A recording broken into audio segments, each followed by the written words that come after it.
Well, hello again, and welcome to another Heart to Heart talk with me. I'm John Kuert, the interim pastor at Alpha Assembly in Clarion, Pennsylvania. And thanks for joining me once again for this little time of devotion. I hope that these messages that they will be a blessing to you, that they will inspire you, maybe a little bit, and maybe challenge you as well. But at any rate, I'm glad to be bringing these to you. You might want to spread the word if you know somebody else that might enjoy these messages or benefit from them. Well, I'd appreciate that as well. Well, I don't know about you, but I hate to wait, whether it's in restaurants or in bank, waiting in line or in traffic, at the turnpike tolls or whatever. And I always seem to pick the wrong line.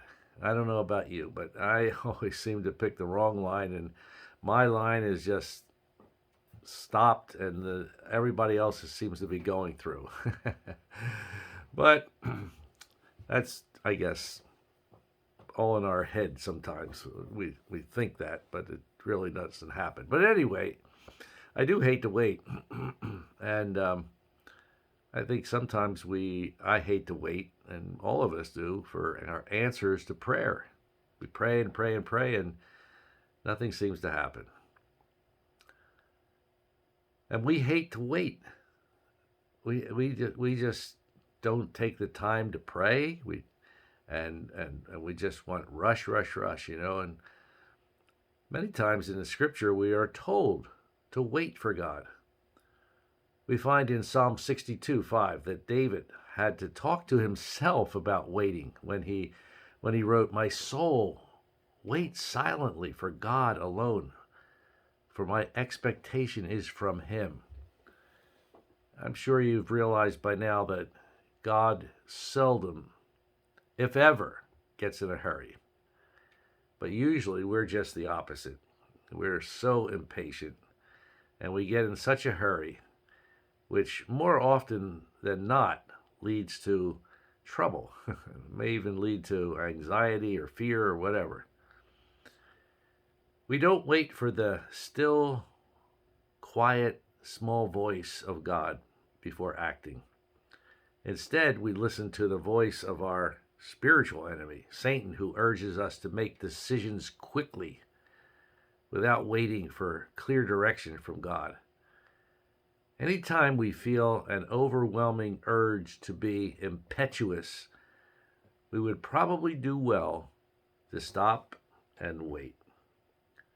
You see, it's the enemy who likes to make us rush. And then usually when we rush, we make mistakes. We can be sure that whatever we hear from God is what's best. And God's voice usually produces a tranquil spirit within us. When we wait for Him and follow His instructions, He gives a peace that passes all understanding.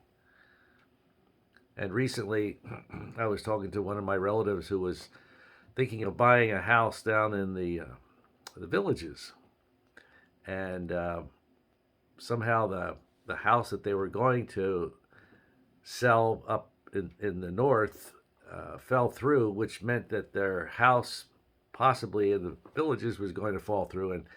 And she wrote me, and she was frustrated and just so filled with like anger and anxiety and just feeling like, why is this happening? I just love that place that we were going to buy down there in Florida. So I talked to her and I said, well, listen, maybe there would be problems that you don't foresee with that place that God foresees. And maybe God has a better place for you. Those are the kind of things that we have to think when we're waiting. And not get in a rush, not get uptight, not get filled with anxiety and worry and frustration, but to just put it in God's hands and say, Lord, If this is your will, make it happen. Because I would really like for this to go through. And I think when we did that's not to say that we don't do whatever we can possibly do to make it happen. You have to be practical and do what you know you have to do. You have to dot the I's and cross the T's and all of that. But after you've done that, then you just have to put it in God's hands and just wait. So I hope that will encourage you and be a practical insight for you the next time you feel like you're in a hurry and you have to have it right now.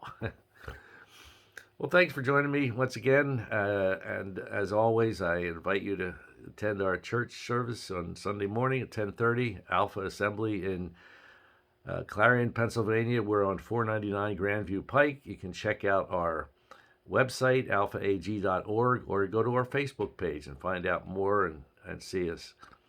So anyway, God bless you today. Have a great day, and Lord willing, we'll see you again soon. Bye-bye.